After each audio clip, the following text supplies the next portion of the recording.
గాజాలో Trump శాంతి ప్రణాళికను పాకిస్తాన్ అంగీకరించడంతో ఉగ్రవాద దేశం ఇప్పుడు తగలబడిపోతుంది. యుద్ధం చేయలేక హమాస్ ఉగ్రవాదులే ముందుకు వచ్చి ఒప్పందాలు చేసుకుంటూ ఉంటే అటు పాకిస్తాన్ మాత్రం అట్టుడికిపోతుంది. ఈ ఒప్పందానికి పాకిస్తాన్ ఎలా అంగీకరించింది అంటూ తెహ్రీక్-ఈ లబ్బేక్ పాకిస్తాన్ కార్యకర్తలు లాహోర్తో పాటు ఇతర ప్రాంతాల్లో పెద్ద ఎత్తున నిరసనలు తెలుపుతూ ఉన్నారు. దీంతో చేసేదేమీ లేక వారిపై పోలీసులు కాల్పులు జరిపారు. ఇందులో టీఎల్పీ చీఫ్ సాద్ రిజ్వీ తీవ్రంగా గాయపడ్డాడు. దీంతో ఆందోళన మరింత ఉద్రిక్తంగా మారింది. పోలీసులు జరిపిన కాల్పుల్లో దాదాపు 20 మంది వరకు చనిపోయినట్లు తెలుస్తోంది. దీంతో ప్రభుత్వానికి ఏం చేయాలో పాలుపోవడం లేదు.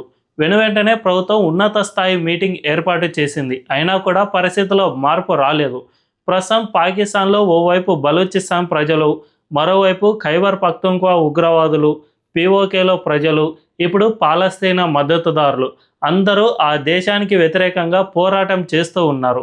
దీంతో ఆ దేశం ముక్కలయ్యే రోజులు దగ్గరలోనే ఉన్నాయని తెలుస్తోంది.